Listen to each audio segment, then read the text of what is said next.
Adding to our topics of the day, we're going to kind of wrap up here with a couple things with Kelly Kretschman here, and it's a good topic for Kelly because of her experience over the years of grinding and getting better and observing more and more and learning from different people.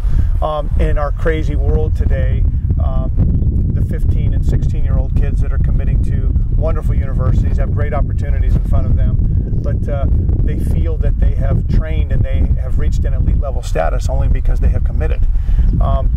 What does your years of experience, what could you provide, what tips can you provide them in getting them to understand how little they know?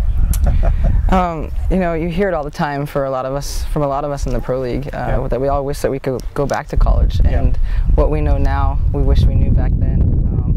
And it's just the simple things of just you know, learning from our own teammates, learning that there's just not one way to do something, the work ethic, you know, and understanding what works for us and not necessarily what does work for someone else might not work for us, and being open to listening to all different avenues and different ways of doing things, and kind of comprising what's going to help us and benefit us to be the best that we can be. You know, as female athletes, sometimes we're told that after college we should be done playing softball. You know, I'm 38 years old, and I think probably half this entire world thinks that I should have stopped playing about 10 years ago or so. But I'm playing some of the best softball I've ever played in my career.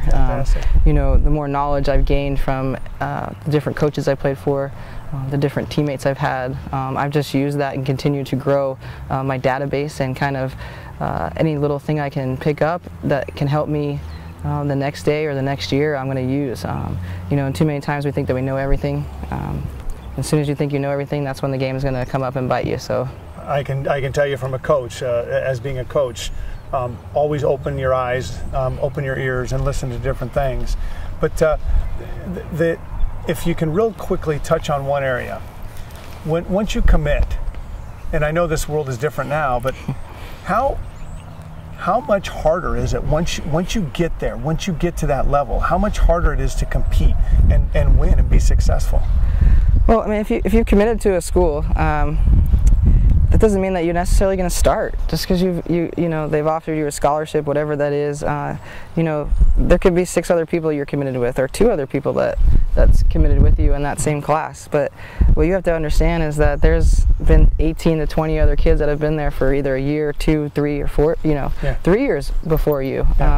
You know, and you might be the best player on your team when you're 13, 14, 15, 16 years old, but you're not going to be the best player on the team.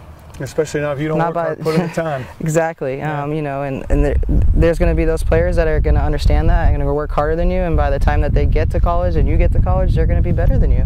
And you're going to be still trying to get to the level that they're already at, and it's going to be too late by then. Especially if you think you've done it all when you're a committed 15-year-old.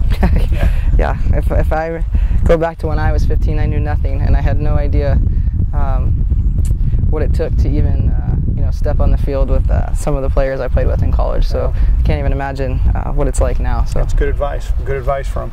Thanks. Well,